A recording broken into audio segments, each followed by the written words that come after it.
बीएसपीसी access करने की आज हम चाहते हैं अपनी ट्रेन जैसे तो और कुछ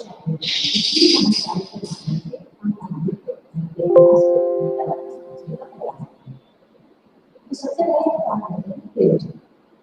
व्यंजन हिंदी और उर्दू दोनों की विशेषता है। शुरुआत उन्होंने उर्दू के और इसके बाद वो हिंदी के क्षेत्र में आते हैं। हिंदी में आने से पहले हम जीवन के बारे में जुलाई को पढ़ाने के बाद बेटा को किया जाएगा इतना नाम धनपत राज क्योंकि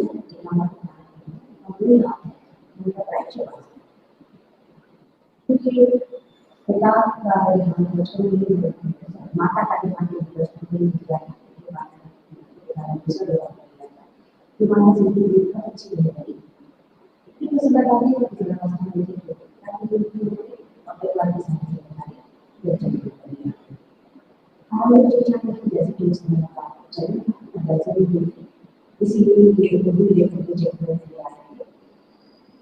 अच्छी नहीं लगी लिखना और पढ़ना ये दोनों ही इतना शौक बहुत छोटी उम्र में इन्होंने बहुत सारी किताबें पढ़ी। कहा जाता है कि जो इनका पिता के साथ रहते थे तो वहाँ पर ये पुस्तक विक्रेता था। उसके बाद बहुत सारे उपन्यास तो प्रेमचंद उसके बाद से अंग्रेजी की कुछ किताबें और दूसरी जाकर अपने विद्यालय में भेजते थे और उसके बाद से उसके एवरेज में उससे नॉवल लेते थे घर जाते थे और वहाँ उसको धीरे धीरे हमारे जीवन में सारे पुराण पेशा सब तो फिर प्रेमचंद की शुरुआत हुई उर्दू के माध्यम से हुई और इन्होंने जो सबसे पहली रचना की थी वो उर्दू में लिखी थी। एक इनकी रचना का नाम आता है तो उसमें उन्होंने अनुभव की जितनी जानकारी है वो उसमें इसी के साथ साथ उन्होंने जो आनंदित उपन्यास वो भी उर्दू जैसे लिखी जाएंगे प्रेमा असरारे मौके ये सब रचनाएं उर्दू में इनकी कहानी को भी 1960 में आई जो सूर्य वतन में बातें प्रकाशित हुई वो भी दुनिया का सबसे अनमोल रत्न ये जो सूर्य वतन की बात हम करते हैं सूर्य वतन की जो कहानियां थी वो सब देश प्रेम से संबंधित कहानियां थी। अंग्रेजों के विरुद्ध लड़ना थी राष्ट्र भावना थी तो अंग्रेजी सरकार को वतन से बनना पड़ा और क्योंकि ये नवाब राय के नाम से उर्दू चलते थे तो नवाब राय की जो चाहती थी ये कौन है अंग्रेजों ने बहुत कोशिश की उनको अंदाजा हो जाता कि धनपत राय श्रीवास्तव भी नवाब राय है और धनपत राय श्रीवास्तव ने नवाब राय के नाम से कहानियां लिखी है। इस वक्त जो धनपत राय श्रीवास्तव अर्थात प्रेमचंद थे वो सरकारी नौकरी में थे तो जो वहाँ के जिलाधीश थे उन्होंने उसको अप्रत्यक्ष रूप से एक तरह से धमकी दी थी कि आगे ऐसी कहानियां ना लिखी जाए क्योंकि इसको साबित नहीं कर पा रहे थे कि धनपत राय भी नवाब राय है तो बिलाल को धमकियां दी गई थी। और इसके बाद प्रेमचंद ने सोचा कि हाँ ये मुश्किल काम है कि वो नवाब राय के नाम से आगे लिखें तो फिर दयानारायण निगम जी ने दूसरा नाम सुझाया प्रेमचंद और इसके बाद ये उर्दू की बजाय हिंदी में उन्होंने रचना करनी शुरू की और बड़े घर की बेटी उनका पहला कहानी वो हिंदी में जो इसलिए जो उर्दू की हम बात कर रहे हैं प्रेमचंद ने बहुत सारे उपन्यास उर्दू में जो पहले लिखे थे वो बाद में हिंदी में आए हिंदी के उपन्यास उर्दू में आए जैसे बाजार हुस्न जो सेवा सदन के नाम से प्रकाशित हुआ बाद में ऐसे गोशराफिया प्रेमाशा के नाम से प्रकाशित हुआ चौगाने हस्ती रंगभूमि के नाम से प्रकाशित हुआ जो हिंदी में उन्होंने मूल उपन्यास पहला लिखा था वो पाया है। इसके बाद उन्होंने हिंदी उपन्यास लिखना आरंभ कर दिए निर्मला कवन कलमी और इनका के उपन्यास था हिंदी में आने के साथ ही हिंदी की धूम मची सेवा सदन जो पहले उर्दू में छप चुका था तब उसका उतना नाम नहीं हुआ था जितना हिंदी में आने के बाद इसका नाम हुआ। प्रेमचंद वैसे ही सरकारी नौकरी थे लेकिन जब गांधी जी ने असहयोग आंदोलन की बात की थी प्रेमचंद जी भी वहाँ पे उपस्थित थी तो उन्होंने अपनी पत्नी से सलाह की और सरकारी नौकरी से त्याग कर दिया। प्रेमचंद जी की जो पहली पत्नी थी उन्हें छोड़कर जा चुकी थी उन्होंने शिवरानी देवी जी से दूसरा विवाह किया था। प्रेमचंद के समय में सरस्वती पत्रिका सबसे महत्वपूर्ण पत्रिका थी और संपादक उसके थे महात्मा प्रसाद द्विवेदी जी। तो उन्होंने अपनी एक रचना पंचों के ईश्वर सरस्वती में छपने के लिए भेजी थी, तो जिसका नाम बदल करके द्विवेदी जी ने पंच परमेश्वर कर दिया था और उस नाम से ये रचना प्रकाशित हुई और ये बहुत अच्छी कहानियों में शुरुआत हुई। धीरे धीरे प्रेमचंद का नाम हो गया। प्रेमचंद जी ने जब नौकरी अपनी प्राप्त दे दिया तो उसके बाद उन्होंने कई जगह पे जैसे कानपुर में, काशी विश्वविद्यालय में, कुछ और स्कूलों में अध्यापक का कार्य किया। इसके साथ ही उन्होंने पत्रकारिता का भी काम किया, मर्यादा का संपादन किया। उन्होंने बनारस सरस्वती प्रेस की स्थापना की जिसके माध्यम से हंस और जागरण को प्रकाशित किया और इसी तरह धीरे धीरे पत्रकारिता में और साहित्य उनका नाम बहुत तेजी से आगे आने लगा और समय ऐसा आ गया कि प्रेमचंद हिंदी के सबसे बड़े कथाकार तथा सम्राट बन गए। तो हम प्रेमचंद की कहानी नमक का जलवा के माध्यम से प्रेमचंद को समझने की कोशिश करें। संक्षेप में अगर उसको कहानी देखें, कथा साथ को देखें तो हम देखते हैं कि ये कहानी नायक इसका परिचय है। एक युवक है जो अभी अभी पढ़ाई खत्म करके आया है और उसे नमक के दरोगा के रूप में नौकरी मिलती है। नमक का विभाग देश में नया नया खुला था, नमक का निषेध कर दिया गया था, उसका व्यापार करने को रोक लगाई थी, तो उसके लिए कालाबाजारी रोकने के लिए नमक का विभाग बनाया गया। उसी विभाग में दरोगा के रूप में मंजीनर की नियुक्ति होती है और ये नियुक्ति इतनी महत्वपूर्ण है कि उसके पिता से लेकर सब में बहुत खुशी की लहर है क्योंकि इसमें ऊपर की कमाई बहुत है, अर्थात रिश्वत बहुत मिलती है। बड़े बड़े उस समय के लोग जो थे, जो पटवारी भी थे, जो बड़े और दूसरे पदों पर थे, वो भी चाहते थे क्योंकि नियुक्ति नमक विभाग तो यहाँ पे तो मंजीनर की नियुक्ति नमक विभाग हुई थी, बहुत खुश है और वो उसे सिखाते थे कि कैसे उसे रिश्वत लेनी चाहिए। अगर कोई बहुत ज्यादा गरजमंद है तो उससे दबा के रिश्वत लो, अगर कोई ज्यादा नहीं दे रहा है तो थोड़ा बहुत देगा तो काम चल जाएगा, लेकिन रिश्वत लेनी जरूर चाहिए। वो इसमें एक संवाद भी बोलते हैं कि वेतन जो होता है वो तो पूर्णमासी का चांद है जो धीरे धीरे घटते घटते खत्म हो जाता है, लेकिन ये जो ऊपर की आमदनी है, जो रिश्वत है, ये तो एक झरने के समान है जो लगातार बहता रहता है। लेकिन वंशीधर बहुत ईमानदार व्यक्ति है, पिता की बातें सुनता ही रहता है, लेकिन उसमें कभी अमल नहीं करता और उसकी एक जो छवि बनती है वो बहुत कर्तव्यनिष्ठ और ईमानदार है। लगभग 6 महीने बाद उसे का समय बीत जाता है और एक दिन रात के समय में बहुत सारी बैलगाड़ियों की खटपट सुनाई देती है और पता चलता है कि नमक की तस्करी हो रही है और वो जो बैलगाड़ियां हैं वो बहुत बड़े जमींदार हैं पंडित अलोपी जी, उनकी गाड़ियां हैं। तो वंशीधर रोक लेता है। पंडित अलोपी जी बहुत कोशिश करते हैं उसको रिश्वत देने की, धीरे धीरे रिश्वत की रकम बढ़ते बढ़ते 40,000 रुपए तक हो जाती है, लेकिन फिर भी वंशीधर स्वीकार नहीं करता है। बहुत अलोपी को आश्चर्य भी होता है क्योंकि उसने आज तक ऐसा व्यक्ति नहीं देखा जो इतनी बड़ी रकम की आगे भी जिसका इस्तेमाल ना करे, लेकिन वो गिरफ्तार कर लिए जाते हैं। लेकिन अगले दिन अलोपी की जब कचहरी में विषय होती है तो वहां से वो बाइज्जत कर दिए जाते हैं क्योंकि घर काम के बाद बल है और सबके साथ उनके बहुत अच्छे संबंध है। और कुछ समय बाद ही अलोपी करते वक्त वंशीधर को नौकरी से निकाल दिया जाता है। अब दुखी होकर के वंशीधर अपने घर वापस आता है तो हाँ उसके पिता भी बहुत दुखी है, उसको भला बुरा कहते हैं, पत्नी भी उससे बात नहीं करती, घर में दुख का वातावरण है।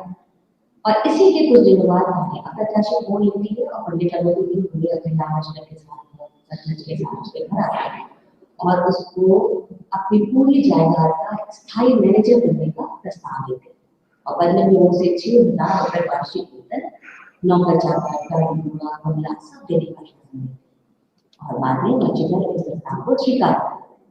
यहाँ पर ये कहानी समाप्त हो जाती है। इस कहानी में उस समय की पूरी व्यवस्था, न्याय व्यवस्था, समाज व्यवस्था, शासन व्यवस्था सब कुछ दिखाई देता है और सब पर ये कहानी जुड़ी है। ये कहानी भी पहले उर्दू में लिखी गई, बाद में ये हिंदी में प्रकाशित हुई और जब सोजो जन्म हो गया था तो उसके बाद प्रेमचंद जी उन्होंने यथार्थ की कहानियां तो लिखी, लेकिन उन्होंने अंग्रेजी राज का वैसा विरोध और वैसा उग्र राष्ट्र प्रेम नहीं दिखाया। वो तथ्यों का वर्णन तटस्थ रूप से करते हैं जिसमें वो अंग्रेजी राज की परेशानियां उसकी दिक्कतें ये तो दिखा देते, लेकिन बहुत ही चुनौतीपूर्ण अंदाज में है जिससे उनकी कहानियां आगे की गति ना हो सके।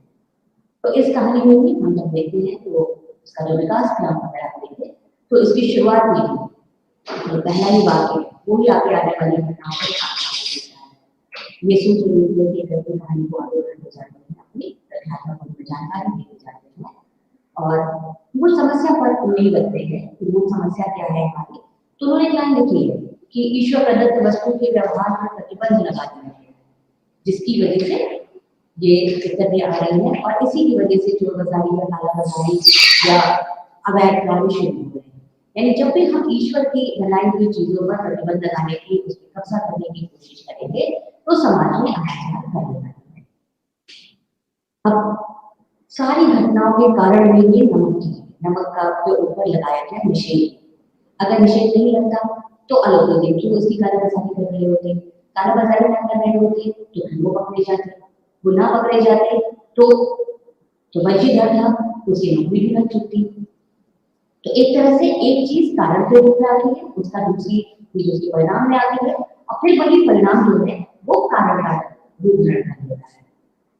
तो ये जो कहानी चल रही है वे एक तरह से चारित्रिक पतन के साथ साथ ये दिखाने की कोशिश कर रही है कि इसके मूल में सरकार की नीतियां हैं और साथ ही हमारे समाज की मान्यताएं। इससे हम समाज की मान्यताओं को तीन देखते हैं। एक तो ये कि शिक्षा यानी अंग्रेजी शिक्षा और ईसाई मत एक ही चीज है, जिसके बाद भी अंग्रेजी शिक्षा है वो ईसाई है, यानी भाषा और धर्म इसको जोड़ दिया गया है। प्रेमचंद कभी भी इस धारणा से सहमत नहीं। दूसरी चीज जो वो दिखाना चाहते हैं कि जो सरकारी शिक्षा व्यवस्था भारत में थी, जिसपे फारसी का जिसमें बाहुल लिखा, उसमें वैज्ञानिक जानकारियां हैं। वो वैज्ञानिक करते हुए भी कहते हैं कि प्रेम की कथा और शिलान्यास के काव्य पढ़कर पारसीदान लोग सर्वोच्च पदों पर नियुक्त हो जाएगा। ऐसा ही युवक वंशीधर है, जिसने ऐसी ही पढ़ाई की है, इसीलिए वो बहुत भावुक है, वो बहुत कल्पना में रहता है, या आप कह सकते हैं कि वो बहुत ही उसका अनुभव कम है, व्यवहारिक नहीं है, अपनी ही कल्पना करने वाला इंसान। लेकिन ऐसे लोगों को फिर जो समाज के जो अनुभवी लोग हैं वो उसको नियंत्रित करने की कोशिश करते हैं, वो उसको सिखाते हैं, जैसे उसके पिता उसको सिखा रहे हैं कि कैसे उसको ईश्वर को चाहिए। इसी तरह से अपने मानव संसार से निकल करके जब वो दुनिया में जाता है तो वो समझदार व्यक्ति है और उसने अपना जो सहारा बनाया है वो अपनी ईमानदारी को, अपने आत्मविश्वास को अपना सहारा बनाया है और उसने कभी भी रिश्वत लेने की कोशिश नहीं की। इसी तरह से वो ये भी दिखाना चाहते हैं कि समाज में जब पहले आरोपी भी पकड़े जाते हैं तो किसी को इस पर आश्चर्य नहीं है कि अरे पकड़े आरोपी भी जैसे लड़की की इतनी बड़े संविधान में कैसे गैर कानूनी काम किया। लोगों को आश्चर्य इस बात का है कि वो पकड़े कैसे, क्योंकि उनके पास तो धन का भी बल है, वो बादशाह के लिए भी मारे गए, उन्होंने सबसे संबंध बना के रखे हैं, वो जानते हैं कि इसका अपने पद और धन का इस्तेमाल कैसे किया जाता है।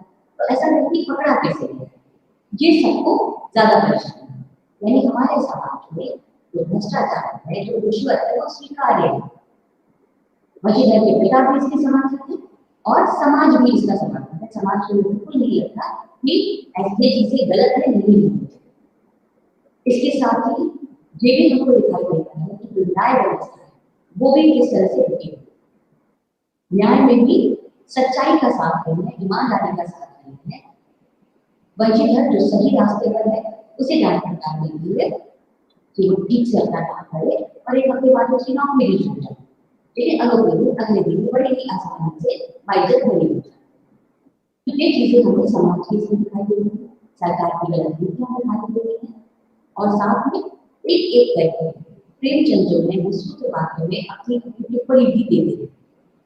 बातों का चक्र इसमें स्पष्ट होगा और हम देखेंगे कि ये जो पात्र हैं मुख्य रूप से जो पात्र हैं वंशीधर और आरोपी भी, ये दोनों ही जो पात्र हैं ये अपने अपने वर्ग के पात्र हैं। यानी प्रेमचंद के जैसे पहले भी बात कर चुके थे पिछली कक्षाओं में कि प्रेमचंद के पात्र जो हैं वो वर्गगत पात्र। तो यहाँ पर दोनों अपने वर्ग के पात्र हैं। इसमें दो तरह के पात्र हैं, मुख्य रूप से जो मुख्य दोनों पात्र हैं ये तो सामने आते हैं, लेकिन इसके अलावा कुछ और पात्र हैं जो सहयोगी पात्रों की कोटि में आएंगे लेकिन वो उपस्थित नहीं होते।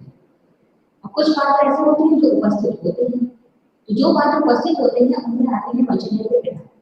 ये दो बार आते हैं। पहली बार कहानी का आरंभ है जब वंशीधर की नौकरी लगती है तो वो उसको समझाते हैं कि कैसे उसको घूस लेनी चाहिए, रिश्वत लेनी चाहिए।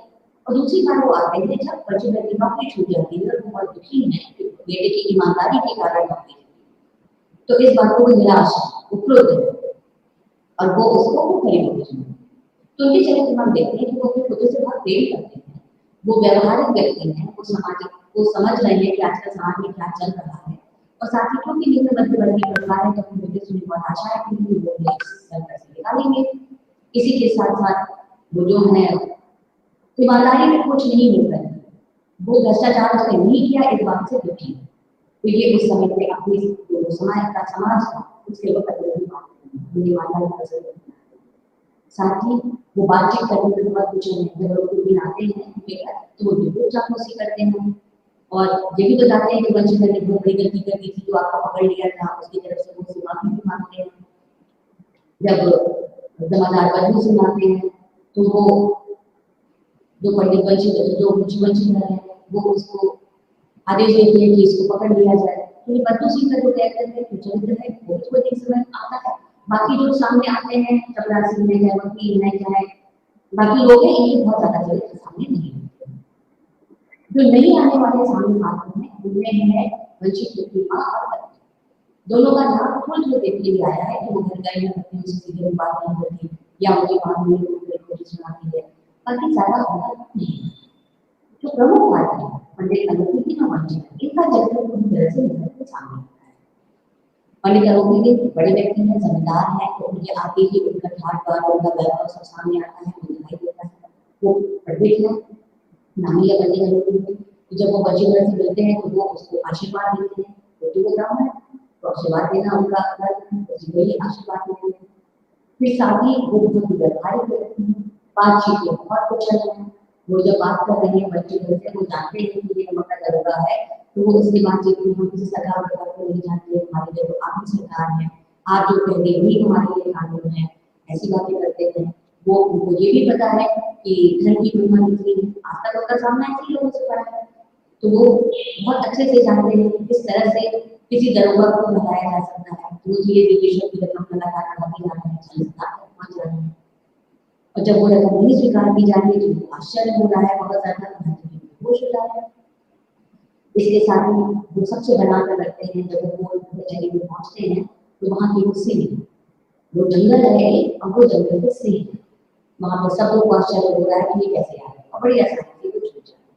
लेकिन साथ वो ईमानदारी के प्रशंसक है, वो अपनी दूरदृष्टि रखते हैं, वो जानते हैं कि अपना उन्हें व्यापार चलाना है, अपना उन्हें जमींदारी चलानी है, तो उनको कैसे व्यक्तियों को काम पे रखना है, और वो आकर के वंचित को काम पे रखते हैं, वो उसको मैनेजर नियुक्त करते हैं, क्योंकि उनको बहुत अच्छे से पता है कि कुछ भी हो जाए ये व्यक्ति कभी रिश्वत नहीं लेगा, ये व्यक्ति कभी धोखा नहीं देगा। तो उनकी पांची नजर है, इसी कारण से उनका इतना ज्यादा व्यापार फल होता है। दूसरा बात है वंचित का दिखाया है, वो जैसा कि पहले पता चलता है कि उसकी शिक्षा पांचवी बार में चली है, तो भी प्रेम करता है, जो से पढ़ के बड़ा हुआ है, तो कल्पना जी भी है, थोड़ा सा भावुक है, जीवन के व्यवहारिकता का जटिलता का उसको पूरी अनुभव है, लेकिन पिता का वो सम्मान करता है, उसके पिता की जो भी बात उसको चाहे पसंद नहीं, चाहे वो उनका मन नहीं करता, लेकिन कभी जवाब नहीं देती, सारी बातें वो ध्यान से सुनता है, पिता जान के करता है उसको भी सुनता है। जब वो नौकरी करने लगता है तो वो एक अपना अलग रास्ता बनाता है, अपने धैर्य से, अपनी बुद्धि से, अपनी ईमानदारी से, कार्य कुशलता से वो सबको खुश करता है, सारे अधिकारी उससे खुश। इसके साथ ही वो अपनी चीजों पर दृढ़ रहने वाला है, कितनी भी मुश्किल की रकम दी जाती है, इतना तो उसको डर है कि बड़े आदमी नहीं है तो उसके साथ बुरा हो सकता है, लेकिन वो अपनी जगह से अपनी मान्यताओं से बेहतर है, वो आगे लोग या लालच उसके सामने कुछ भी नहीं है।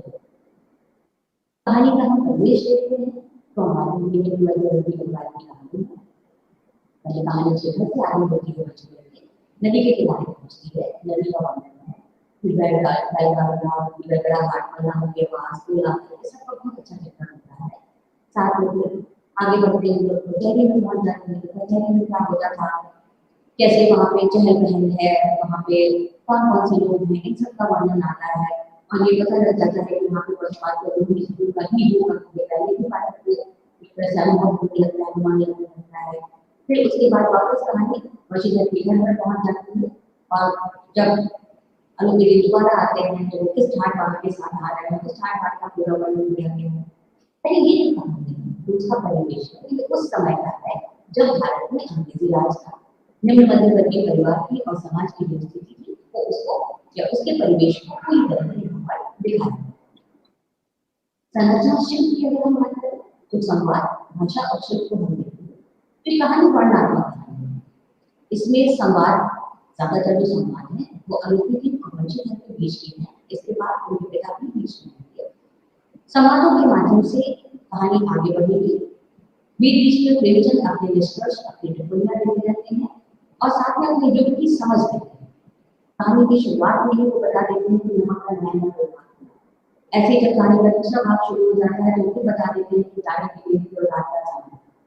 जब दोनों बातों को लेकर जब बंशीधर और लोग के के बीच मुलाकात होती है और दोनों के बीच में जो तर्क शुरू होता है वो संवाद है और दोनों ही बातों को स्पष्ट करने में उनके चरित्र को भी और कहानी की आगे क्या तस्वीर बनने वाली है इसको भी दिखाने में ये जो दोनों के संवाद है वो एक महत्वपूर्ण भूमिका अदा करता है।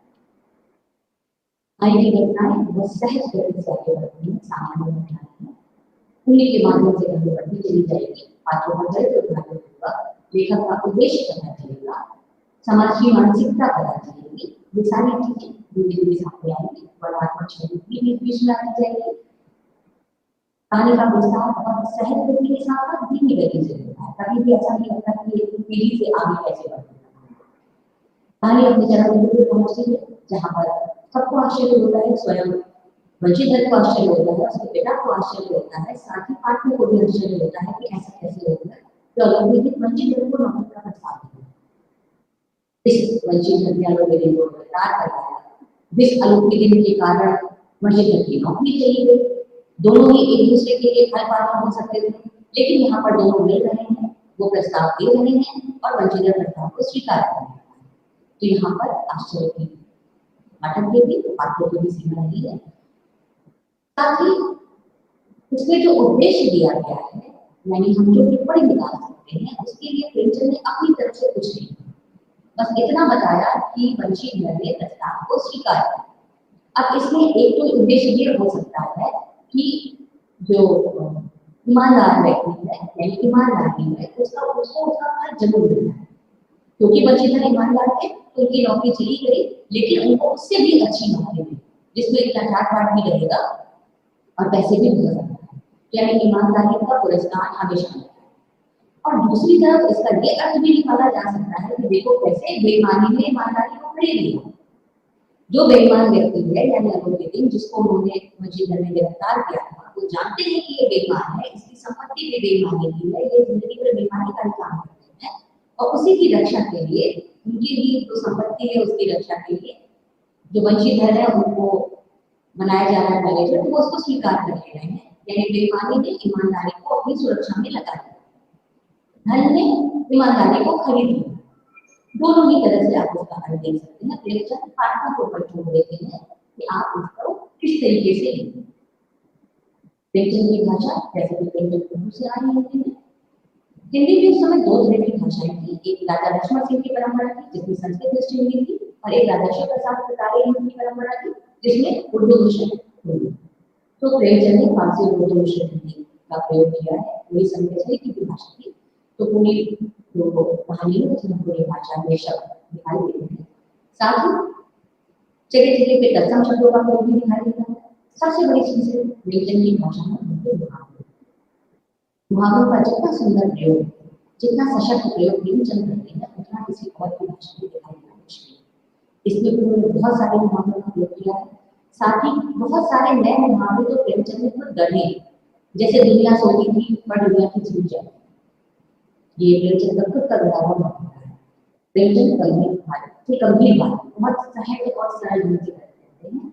कभी राजनीतिता का या बहुत ही बोझिल शब्दावली का इसका इस्तेमाल नहीं। इसीलिए प्रेमचंद की जो कहानियां होती हैं वो बहुत पठनीय है, सबसे ज्यादा पढ़ी जाने वाली कहानियां है। और ये कहानी प्रेमचंद की जो सर्वश्रेष्ठ कहानी है बेटी।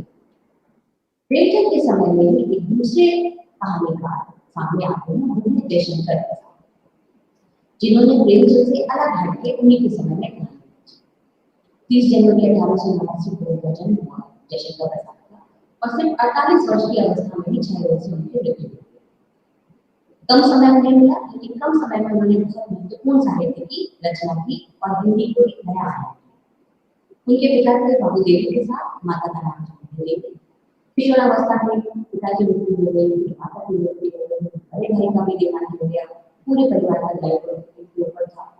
उसको निभाते हुए भी उन्होंने साहित्य भी किया है और छायावाद के जो आधारभूत 4 स्तंभ चतुष्टय कहते हैं, जयशंकर प्रसाद उसके सबसे महत्वपूर्ण है। कामायनी महाकाव्य है वो छायावाद के प्रतिनिधि है। नाटक के क्षेत्र में प्रसाद जी का योगदान अतुलनीय है। कामायनी प्रसाद की छायावादी रचना है, तो नाटक में भी छायावादी रूप में दिखाई देता है और साथ ही इन्होंने प्राचीन भारतीय इतिहास को आधार बना करके उससे विषय लेकर के कहानियां लेकर अपने नाटकों की रचना और राष्ट्रीय परिप्रेक्ष्य में इस नाटकों को जीवन दिया है। इसीलिए जब हम नाटक का इतिहास पढ़ते हैं तो इस युग हम प्रसाद रूप के नाम से जानते हैं। उपन्यास लिखे उन्होंने तितली, कंकाल और वेदांती अधूरा है। इसी के साथ उन्होंने शिक्षा जो ली है वो स्कूली शिक्षा तो बनारस से हुई, तो नाटकों के तरफ पढ़ाई की। इसके बाद बाकी अध्ययन हिंदी, उर्दू, संस्कृत, फारसी सभी के लिए बहुत ही बढ़िया देता है। वेद, पुराण, इतिहास, साहित्य शास्त्र ये सब भी बहुत अच्छे से पढ़ा। इनकी पहली कहानी आई है 1912 में राम हिंदू पत्रिका में प्रकाशित हुई थी और उस समय तक प्रेमचंद हिंदी में प्रतिष्ठित हुए। सरस्वती पत्रिका की हम पहले बात कर चुके हैं, द्विवेदी जी की हम पहले बात कर चुके हैं। द्विवेदी जी साहित्य में कोशिश करते थे कि कुछ ना कुछ सुधार की, चाहे वो समाज को सुधार की हो या भाषा का सुधार की हो, कुछ ना कुछ जरूरत होनी चाहिए। वो उससे साहित्य से अपेक्षा करते थे कि वो सुधार की बातें करें। प्रेमचंद की कहानी भी यथार्थवादी थी, लेकिन प्रसाद जी ने दोनों ही प्रभावों से अपने आप को बचा लिया। उन्होंने लिखी स्वच्छंदतावादी प्रेम और एक अलग परंपरा अपनी उस युग में बनाई जो प्रेमचंद की परंपरा से बिल्कुल अलग। इन्होंने लगभग 72 कहानियां लिखी हैं जो छाया, प्रगति, आकाशदीप, आंधी और इंतजार संबंध में प्रकाशित है। प्रेमचंद की कहानी संग्रह का नाम है मानसा। जयशंकर प्रसाद की कहानी संग्रह छाया, प्रगति, आकाशदीप, आंधी और इंतजार। इनकी कहानियों में जैसे कि मात्र है स्वच्छंदतावादी प्रेम पे आधारित कहानियां लिखी हैं, तो इनकी कहानियों में प्रेम प्रमुख है। और ये जो प्रेम है ये नितांत उच्च कोटि का प्रेम है जो पात्रों को स्वार्थ की भावना से ऊपर लेकर चला जाता है, उससे मुक्त कर देता है और उच्च मानवीय धरातल पर पहुंचा देता है। लेकिन कहानियों में भव्यता है, कभी भी कहानियां बहुत हल्की नहीं है। वाक्य कभी जैसे प्रेमचंद में सीधे सरल वाक्य है, तो इनकी कहानियों में सचनिष्ठ भाषा भी है और वाक्य भी घुमावदार है। जो भाषा है वो बहुत सहज ना होकर के वो ओजपूर्ण या आवेगपूर्ण होती है। जैसे अगर भाव, क्योंकि भाव प्रवण भाषा है, विभवता उसमें बहुत है, तत्सम शब्दों का प्रयोग बहुत ज्यादा है, लेकिन इसके बाद भी संप्रेषण नहीं, कभी भी इतने दुरूह नहीं है कि समझ में ना। तो साथ में आकाशदीप कहानी के माध्यम से हम कोशिश करेंगे कि हम प्रसाद को समझ सके। तो इनकी जो कहानी है इसमें 2 मुख्य पात्र हैं, चंपा और बुद्धू। नायिका प्रकार कहानी तो चंपा इसकी नायिका है। इसमें समुद्री जीवन का परिवेश है और साथ में ऐतिहासिक संदर्भ है। उनकी कहानी में संवाद हुआ, पूरी कहानी ही संवादों के माध्यम से विकसित हुई। पात्रों की चरित्र की जानकारी, घटनाओं की जानकारी, क्या हो चुका है, क्या होने वाला है, इसकी जानकारी सब हमें संवादों के द्वारा पता चलती है और कभी कभी लेखक के खुद के दिए हुए विवरण है उनके माध्यम से भी पता चलती है। इसमें 7 भाग है, ये कहानी 7 भागों में बटी हुई। शुरुआत में दिखाई देता है कि समुद्र है, समुद्र में जहाज चला जा रहा है, उसमें 2 बंदी हैं, दोनों के हाथ पांव समुद्री में हैं, दोनों कोशिश करते हैं और मुक्त हो जाते हैं।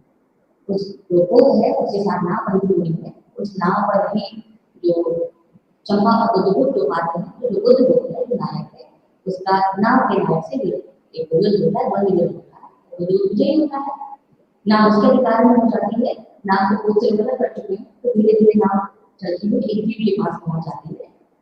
दोनों उसका नाम रखते हैं चंपा, यानी द्वीप का नाम भी चंपा है। साथ साथ दोनों रहने लगते हैं, प्रेम उत्पन्न होता है।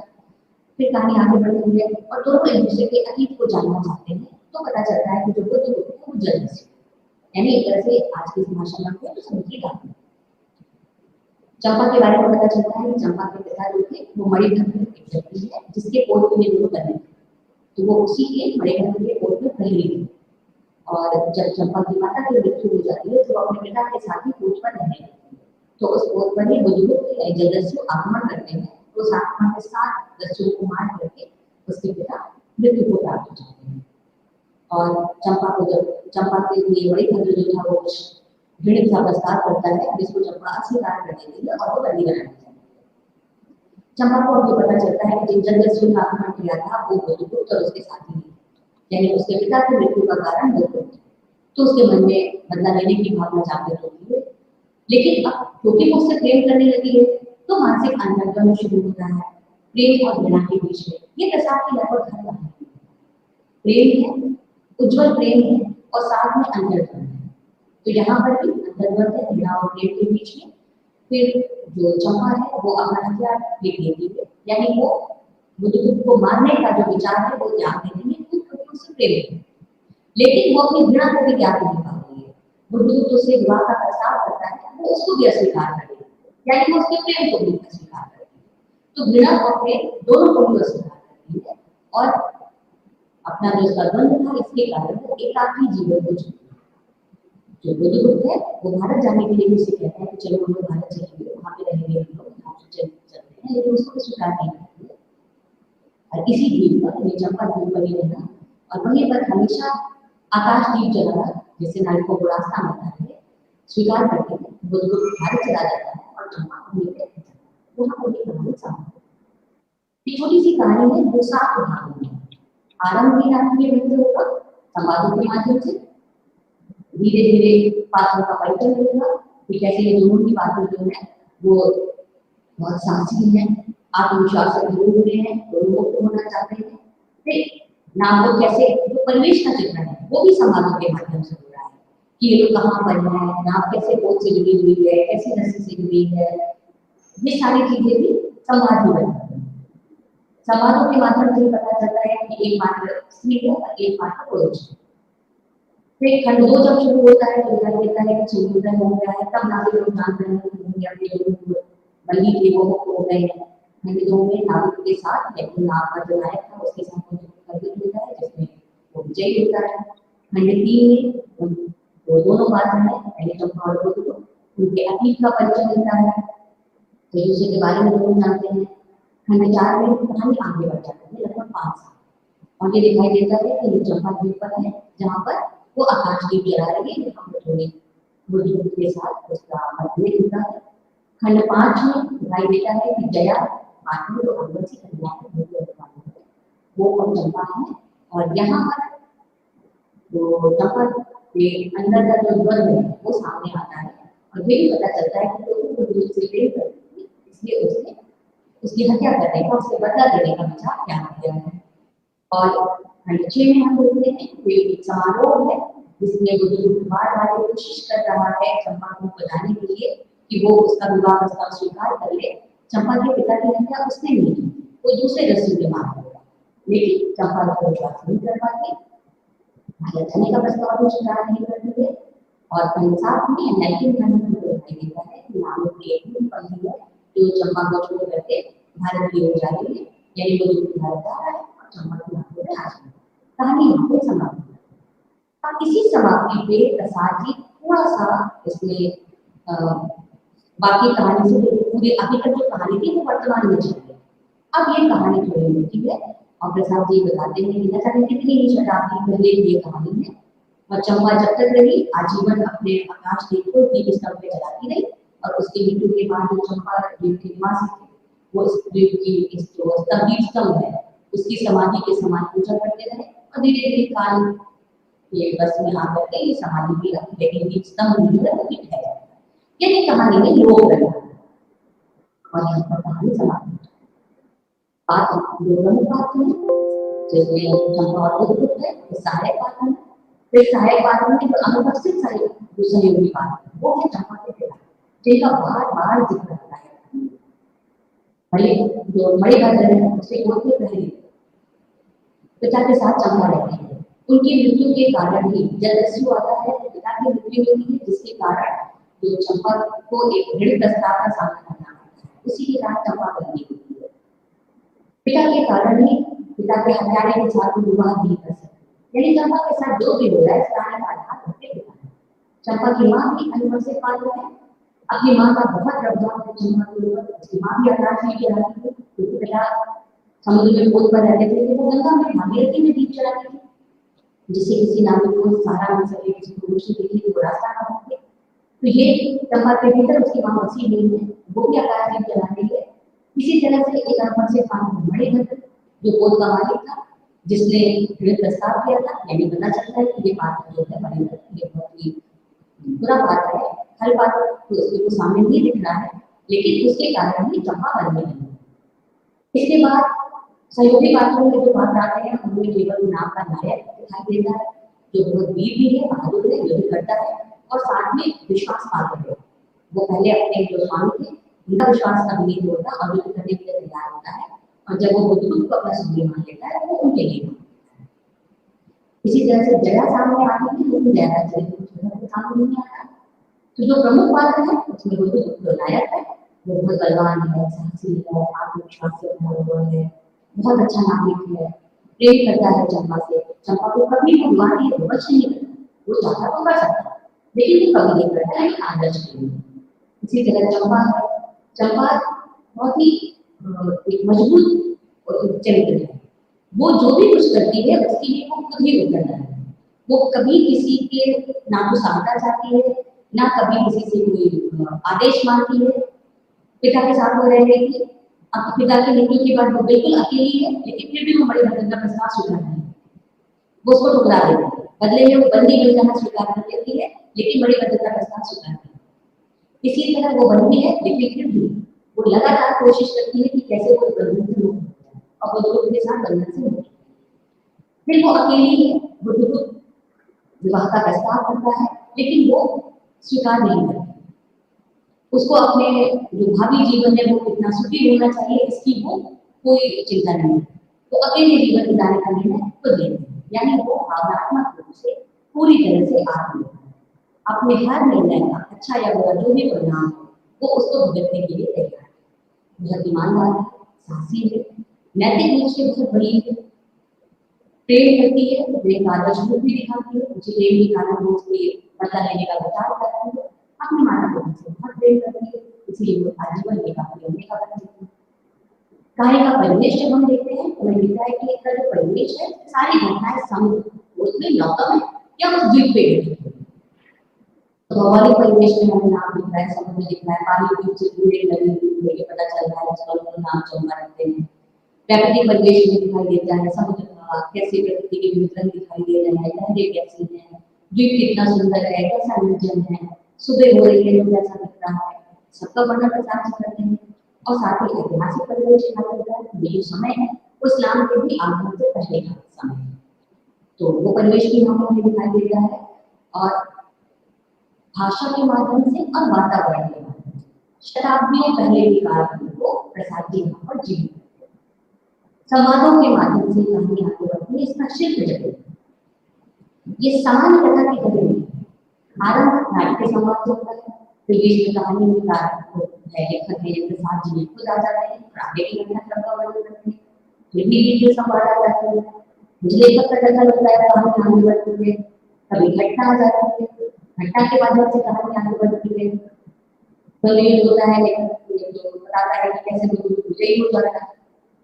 फिर इसके बाद फ्लैशबैक यानी पूर्व व्यक्ति पद्धति आ जाती है, जिसमें हमें पता चलता है कि दोनों पात्र क्यों बने हैं और ये अतीत में क्या हो चुका है इसका परिचय मिलता है। फिर कहानी 5 साल आगे चली जाती है और उसके माध्यम से हमको पता चलता है कि अब इनके रिश्तों में कितनी तनाव आ चुकी है। जब बीच में घटनाएं नहीं हो रही होती है, उसके जो पात्र हैं वो चिंतन वाले मुद्रा में होते हैं, और तो प्रसाद जिला छायावादी को शामिल दिखाई देता है और काव्यात्मक गद्य की शुरुआत हो जाती है, बीच में दार्शनिक पंक्तियां आ जाती हैं। कभी कभी प्रसाद में बहुत आश्चर्य की सृष्टि भी हुई है, घात प्रतिघात होता है जिससे कहानी आगे बढ़ती है और अंत होते होते ये जो वर्तमान में चलने वाली कथा थी वो लोक लगने लगी। जिस तरह से इसका शिल्प थोड़ा जगह इसकी भाषा जैसे प्रकार की भाषा है, तो छायावादी प्रभाव अच्छा लगता है, संस्कृत दृष्टि है, तत्व शब्दों से युक्त है और काव्यात्मक भाषा है। समानता प्रसाद के देशक शब्दों को प्रयोग करने से अपने आप को रोकते हैं, तो यहाँ पर भी होगा है। और वैसे भी जो समय है वो प्राचीन काल लाखों पहले का है, तो इस्लाम का आगमन भी नहीं हुआ था, इसलिए अभी भारतीय शब्दों का सवाल ही नहीं होता है, इसमें नहीं। भाषा दो नहीं है, रस्तम जरूर है, संस्कृत जरूर है, लेकिन दो नहीं है। बस इसमें एक समस्या है, इसके सारे पात्र एक ही भाषा बोलते हैं, चाहे वो गया जैसे आदिवासी कन्या हो, चाहे वो चंपा है, चाहे वो दुर्ग है, चाहे नायक है। मानसिकता के अंदर वो भाषा का थोड़ा सा वो बदलता है, लेकिन भाषा नहीं बदलती। तो ये थोड़ी सी अलग सी चीज इसमें दिखाई देती है, लेकिन ये भाषा फिर भी कहानी को आगे बढ़ाती है और प्रसाद की जैसे बाकी कहानियां हैं उसी तरह की इसकी भाषा है, और ये कहानी प्रसाद की प्रतिनिधि कहानी के रूप में देखी जाती है। अब हम आगे बढ़ते हैं और थोड़ा आगे ज्यादा बढ़ते हुए हम नई कहानी पर पहुंचते हैं। नई कहानी यानी 1950 या 53 भी कहते हैं दोस्तों, उसके बाद की कहानी। भारत आजाद हो चुका है, बहुत सारी देश में चीजें बदल चुकी हैं, समाज में बहुत सारी चीजें बदल चुकी हैं, मानसिकता बदल चुकी है, हमारी जो प्राथमिकताएं थी वो बदल चुकी हैं। तो ऐसे समय में होता है नई कहानी, और नई कहानी की एक बड़ी लेखिका है उषा खेमन। 1930 में उनका जन्म हुआ है और उन्होंने इंग्लिश में एमए और पीएचडी किया, और इसके बाद बीबी श्रीराम कॉलेज, इलाहाबाद विश्वविद्यालय, इन जगहों पर उन्होंने अध्यापन किया। बाद में वो फुलब्राइट स्कॉलरशिप ली और वो अमेरिका चली गई अपनी पोस्ट डॉक्टरेट की पढ़ाई के लिए। वो उन्होंने अमेरिका में भी अध्यापन किया। तो उपन्यास भी लिखे हैं जब उन्होंने पत्थर का मिलार उगाने और की दी जाने का, ये दोनों उनके बहुत प्रसिद्ध उपन्यास। इनके जो विषय है इनका, ये ज्यादातर शहरी मध्य वर्ग के जीवन से जुड़ा हुआ है, यानी इन्होंने अपनी कहानी में शहरी मध्य वर्ग का जीवन शामिल किया है, और खास तौर से उसमें जो पारिवारिक संबंध है उनमें आने वाला जो तनाव है, जो संघर्ष है, उसको उन्होंने प्रस्तुत किया है। तो यहाँ हम उनकी कहानी को देखेंगे, वह वापसी। वापसी कहानी भी एक मध्यवर्गीय परिवार की कहानी है, जिसके संबंधों का आपसी तनाव हमें दिखाई देता है। ये कहानी है एक रिटायर्ड व्यक्ति की, नाम है उनका गजानन। वो रेलवे में नौकरी करते हैं और लगभग 35 साल की उन्होंने नौकरी की है, और आज वो रिटायर होकर अपने घर जाते हैं। तो बहुत प्रसन्न भी है, थोड़ा सा उन्हें फल भी रहा है कि 21 साल की नौकरी के बाद उन्हें जाना है, यहाँ लोग उनको इतना पसंद करते थे। उनका जो नौकर गणेशी है वो उसकी पत्नी उनके लिए कुछ चीजें बना करके बेच रही है। एक लिस्ट में जहाँ पे उन्हें मिलता था, जहाँ पे उनका एक अधिकार था, जो उनका पद था, उसे को छोड़कर अपने परिवार में लौटा। लेकिन उन्हें खुशी ज्यादा है कि वो अपने परिवार में लौटेंगे, जहाँ उनकी एक पत्नी है। वैसे तो उनके 2 बेटे और 2 बेटियां हैं, तो एक बेटी का विवाह हो चुका है, तो घर पर उनका एक बेटा है, फिर एक बेटा और बहू है, यानी एक बेटे का विवाह हो चुका है। तो ये इतने लोगों का परिवार है जो उनको घर में मिलेगा। इनकी बेटी बसंती, छोटा बेटा नरेंद्र है, बड़ा बेटा अमन है और अमन की पत्नी है, और इनकी अपनी पत्नी है। कितने लोग उनका घर पे उनको लगता है कि मेरा बहुत इंतजार कर रहे होंगे, तो हमें जल्दी से जल्दी बताना है। लेकिन जब वो घर लौटते हैं तो उन्हें ऐसा महसूस हो रहा है कि यहाँ उनका वैसा स्वागत नहीं हो रहा है जैसे उन्होंने उम्मीद की। ऐसा लगता है कि जैसे वो सबके बीच में एक तीसरे व्यक्ति, एक बाहरी व्यक्ति आ रहे हैं, और सबके आम रोजमर्रा के जीवन में वो व्यवधान आ रहे हैं। अब वो उनके लिए कोई जरूरत नहीं है, एक बेकार की चीज है जिसको सब लोग चाहते हैं, या चुप रहे या अलग पड़े रहे या यहाँ से चले जाए। सबकी निजी जिंदगी में हस्तक्षेप हो रहा है उनके घर में, उनके लिए कोई जगह नहीं। सब लोग 30 दिनों से 35 साल से घर पर थे, तो सब लोगों को अपनी अपनी सेटिंग हो चुकी है, कौन कहाँ रहता है, कहाँ उधर रहता है, कहाँ पे किसकी जगह पे नहीं है, चरपाई कहाँ लगा जाए, तो पहले बैठक में लगाई जाती है, फिर बहू कहती है बैठक में देखकर सारे टाइम रहेंगे, वो कैसे आएंगे जाएगी। तो इनके पीछे की कोठरी की पीछे छोटी थी, उसमें भी चरपाई लगाई जाती है, बताया भी नहीं जाता, पूछा भी नहीं जाता। चलो बहुत तकलीफ होती है। फिर पत्नी भी शिकायत करती रहती है कि कोई ना तो बहू ना तो बेटी कोई मदद नहीं करता है, काम कोई नहीं करती है। तो वो बेटी और बहू दोनों को कहते हैं कि तुम लोग खाना बनाओगे, उनको पसंद नहीं आता। घर में खर्च बढ़ता जा रहा है, वसूली करने चाहिए खर्चे को, तो वो नौकर को हटा देते हैं, तो ये भी लोगों को पसंद नहीं आता। लगता है कि बिना बात के व्यक्ति काम में लगे होंगे, चुपचाप नहीं बैठे रहते हैं। ना तो उनकी पत्नी उनको समझने के तैयार है, ना तो उनके बच्चे। वो जिंदगी भर अकेले पड़ने तैयार है, और यहाँ पर भी जब वो परिवार के बीच में है तो ये अकेलापन बहुत ज्यादा है। तो वापस वो अंत में उसी छोटी जगह में जहाँ से वो आए थे, जहाँ वो नौकरी करते थे, वहाँ एक चीनी मिल में नौकरी स्वीकार कर लेते हैं और वापस वहाँ जा रहे हैं। अपनी पति से कहते हैं जाओ, लेकिन वो जाना नहीं चाहती, वो बात कर देती गजानन बाबू अकेले ही वापस उसी जगह पे चले जाते। ये इनकी वापसी है। ये वापसी दो बार, एक वापसी उनकी है जब वो अपना नौकरी के बाद रिटायर होकर के बहुत प्रसन्न मन से घर आ रहे थे, और एक वापसी उनकी अब दोबारा घर से उस दूसरी नौकरी की तरफ है जहाँ पर वो बहुत एकाकी बहुत दुखी मन से अकेलापन महसूस करके वापस एकाकी करके देखने में जाते हैं। तो ये जो कहानी है ये मध्यवर्ती परिवार की कहानी है, जहाँ दो लोगों का अंतर वर्णन है, पिता के प्रति जो बच्चों का रवैया बदल रहा है उसका वर्णन है। केंद्र में गजानन बाबू है। अभी तक जब गजानन बाबू नौकरी के समय में जब घर में आते थे कोई देखने नहीं आते थे तो बड़ा आदर सम्मान होता था, वो बहुत महत्वपूर्ण व्यक्ति माने जाते थे, सब उनके आगे पीछे घूमते थे, तो उन्हें लगता था कि हाँ वो घर के लिए बहुत महत्वपूर्ण है। लेकिन जब वो हमेशा के लिए आ गए हैं तो उनको लगता है कि उनका घर में कोई महत्व नहीं है, और आखिर वो वापसी करने लगे लेते हैं, जाना पड़ता है वापस। आखिर उन्होंने सारा जीवन क्या किया, सारा जीवन नौकरी क्यों की, बच्चों के लिए। बच्चे छोटी जगह पे रहे, पढ़ लिख नहीं पाएंगे, इसलिए उन्होंने शहर में अपना घर बनवाया। शहर में उन्होंने बच्चों की पढ़ाई का प्रबंध किया, सारी सुख सुविधाएं बच्चों को देते रहे, पत्नी भी बच्चों के साथ रही। उन्हें ऐसा लग रहा था कि जब वो इस सब करने के बाद घर पहुंचेंगे तो उनको बहुत सम्मान मिलेगा, उनका जीवन भर के त्याग के बदले में उन्हें कुछ अधिक ही सम्मान दिया जाएगा, और अब वो अपनी पत्नी का साथ दोबारा पा पाएंगे, वो दोबारा से अपने परिवार के साथ अपनी सुखद यादें बनाएंगे। अभी तक की जो छोटी छोटी यादें हैं उनकी जो अच्छी यादें हैं वो उसी को और बढ़ाएंगे। लेकिन उन्हें ऐसी कोई याद नहीं मिलती, बल्कि जब वो घर पहुंचते हैं तो उनकी जो मधुर यादें थी वो तो उनके पास से छिन जाती है। वो घर में ऐसा लगता है जैसे बिना बात मेहमान है, जो जाने का नाम नहीं ले रहा है, ऐसे व्यक्ति को अपने आप को महसूस करते रहते हैं। सारे लोग उसे मजाक कर रहे हैं, जैसे कि गजानन बाबू आते हैं ऐसे बच्चों को जाते हैं, उनको बेटी की चाय देते हैं तो पता चलता है चाय तो बेटी उसको पता ही नहीं है तो उसके विचार को क्या पसंद है क्या ना पसंद है। पत्नी अपना टुकड़ा रोती है, लेकिन अगर गजानन बाबू को कहते हैं तो पत्नी को लगता है कि वो क्यों ही बता रहे हैं, कुछ कहने के लिए खाली सुने, बोलते भी क्यों हैं। उन्हें बार बार गणेश याद आता है कि इससे ज्यादा वो प्यार उन्हें गणेश करता था, इससे ज्यादा सम्मान गणेश देता था, हर एक बात को अपनी पुरानी जिंदगी को हाँ बोल देता है, बोलना चाहते थे। तो वो है तो घर पे मुखिया, लेकिन कोशिश भी करते हैं घर पे मुखिया बनने की, परिवार में अनुशासन बना रहे, व्यवस्था बनी रहे, इसके लिए कोशिश करते हैं। तो सबको लगता है कि वो उनकी जिंदगी में दखल दे रहे हैं, और बच्चे किसी न किसी रूप में उनको दखल करते हैं। जबकि इतना जरूर है अभी बच्चों के भीतर कि वो सामने आकर पिता को जवाब नहीं देते, अपनी मां के माध्यम से जवाब देते, लेकिन पता तो चलता है कि उनको पसंद नहीं आ रहा। अभी तक जब पिता नहीं थे तो जो बड़ा बेटा था वो घर का मालिक था, जबकि वो कोई रोक टोक नहीं थी। लेकिन अब जब गजानन बाबू आ गए तो वो मालिक है, तो सब कुछ अलग पता चल रही है। पत्नी तो उतने दिन से वहीं पे रह रही है, वो तो अपने आप को वहां पर सामंजस्य स्थापित कर चुकी है, वो उसी में दम है। उसे गुस्सा आता है वो बोलती है, बढ़ाती है, लेकिन विरोध नहीं करती। गजानन बाबू जो है वो ऐसा नहीं कर पाते, उन्हें गुस्सा आता है या उन्हें कुछ गलत लगता है तो उसको टोकते हैं, वो चाहते हैं कि ये गलती सुधार ली जाए। और ये चीज किसी को पसंद नहीं आ रही है, बल्कि उनकी पत्नी भी कहती है कि उल्टे उन्हीं को गलत बता रहे हैं।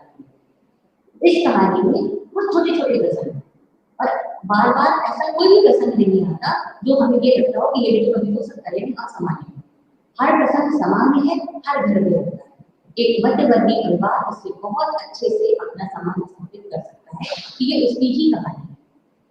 और जो गजानन बाबू का किला है वो बहुत तीव्रता के साथ इसको घर के सामने आता है, पूरी कहानी उन्हीं के नजरिए से होती है। ये इसकी एक कमजोरी भी है, क्योंकि बाकी पात्रों का नजरिया क्या है, वो क्या सोचते हैं, उनकी पत्नी उनके बच्चे, उनका पक्ष कभी सामने नहीं है। ये जो पहला भाग है वो गजानन बाबू का रिटायर होकर घर लौटने का प्रसंग है, छोटा सा भाग है, उनका उल्लास दिखाई देता है। दूसरे भाग में जहाँ पे विकास है उसमें दिखाई देता है कि कैसे वो घर वालों के साथ रह रहे हैं और क्या क्या महसूस कर रहे हैं दोबारा, यानी उनका मोह भंग जो हो रहा है वो उसको दिखाई देता है। मोह भंग नई कहानी की बहुत बड़ी विशेषता है, तो इसलिए मोह भंग दिखाई देता है। और तीसरे भाग में उनका वापस लौटना, उनका निर्णय और वापस लौट जाना, उसमें उनकी पत्नी उनका साथ नहीं देती है, नहीं चाहती, वो अकेले ही लौट जाती है। तो यहाँ पे 3 भागों में कहानी समाप्त। चरित्रों को अगर हम देखते हैं तो सबसे प्रमुख चरित्र गजानन बाबू है, वही हीरो है, वही नायक है। तो घर के मुखिया हैं, घर के मुखिया बने रहना चाहते हैं, वो चाहते हैं कि उनका निर्णय जो वो फैसले और जब ऐसा नहीं होता तो बुरा लगता है, वो उसके लिए डांटते भी। साथ ही हमें ये भी दिखाई देता है कि ये बहुत ही संवेदनशील, बहुत सहृदय व्यक्ति है। अपने परिवार के लिए वो सारा जीवन अकेला जिया है। इसके साथ ही उनका जो नौकर के प्रति व्यवहार है, लोग के सहृदय होने का परिचायक है, वो बहुत संवेदनशील भी है, पति से भी प्रेम करते हैं। आगे बढ़ते हैं, इनके चरित्र की कुछ विशेषताओं पर देखें तो हमें लिखता है कि घर परिवार में जिम्मेदारी का बोझ है, बहुत ज्यादा है। पहले भी जिम्मेदारी उठाते रहे घर परिवार की, अभी भी उठाना चाहते हैं। वो चाहते हैं कि सब लोग मिलजुल कर रहने, एक दूसरे का साथ दे, एक दूसरे की परेशानी, बच्चे अपनी माँ की परेशानी नहीं समझ रहे हैं, बुरा लग रहा है। तो वो जब कोशिश करते हैं कि उनके अनुसार चले, जिम्मेदारियां उठाएं, तो सबको समस्या है। इनके व्यक्तित्व में कोई कमजोरियां नहीं है, जैसे इनका जो नजरिया है वो बहुत परंपरागत है। वो स्त्रियों और पुरुषों के कर्तव्य अलग है। वो अपनी बेटी बसंती को तो बार बार टोकते हैं, लेकिन अपनी बेटे को नहीं। वो बेटी को डांटते हैं, फटकारते हैं, बेटे को नहीं।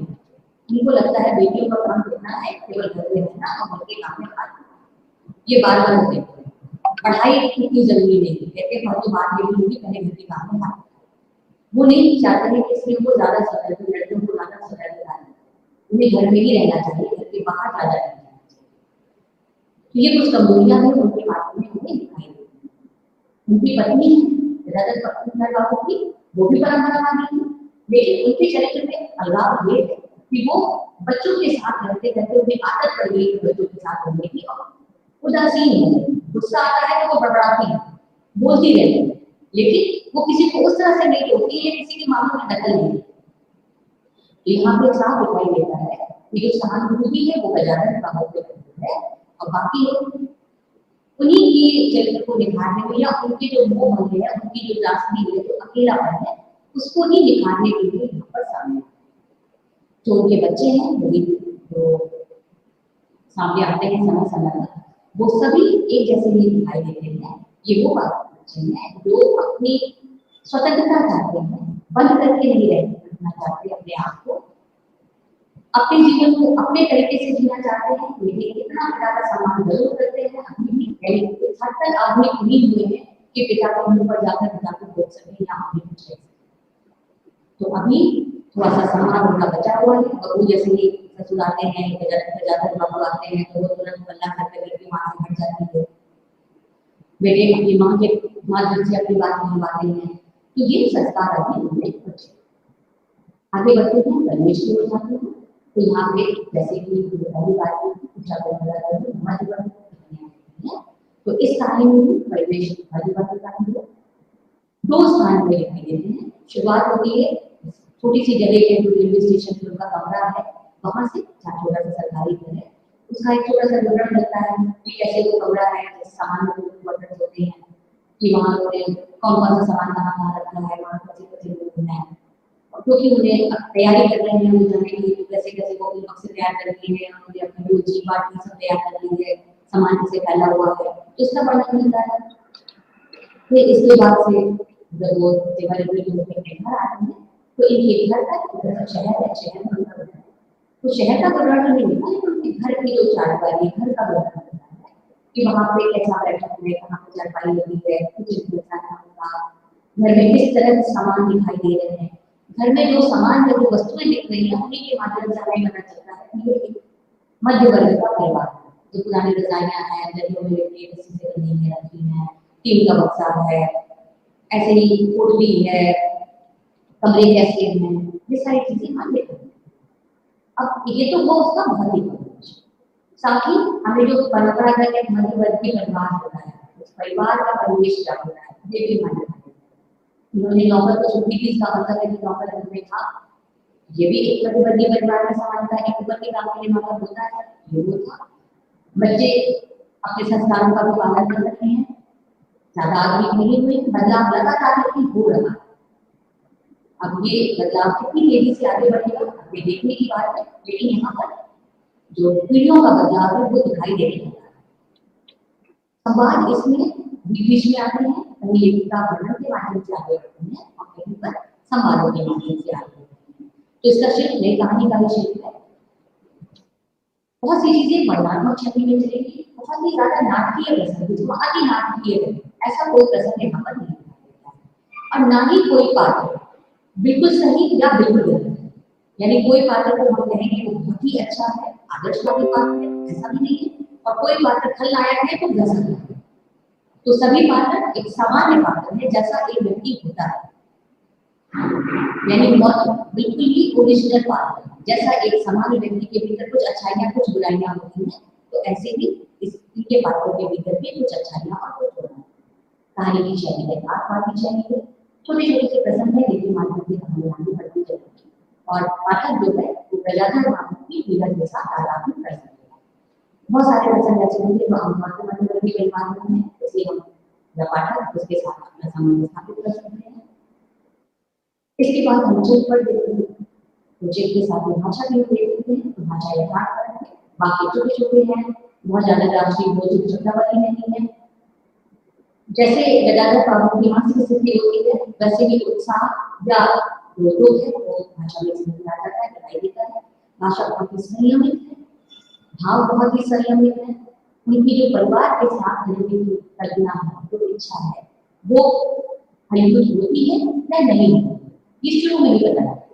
शुरुआत में ये पता लग जाता है कि वो बहुत खुश हैं और वो अपने घर जा रहे हैं, और किसी को कल्पना कर रहे हैं कि वो परिवार के साथ अपने कितनी अच्छी तरीके से रहेंगे, कितना सुखपूर्वक हो रहेंगे। तो पाठक के भीतर पहले ये प्रश्न होता है, देखिए अभी क्या होता है, वे खुश रह पाते हैं कि नहीं रह पाते, और अंत में जाकर इसका उत्तर मिलता है क्या वो अपने परिवार के साथ खुश रहे, जो सुखद कल्पना वो करके आ रहे थे क्या वो कल्पना खाली थी।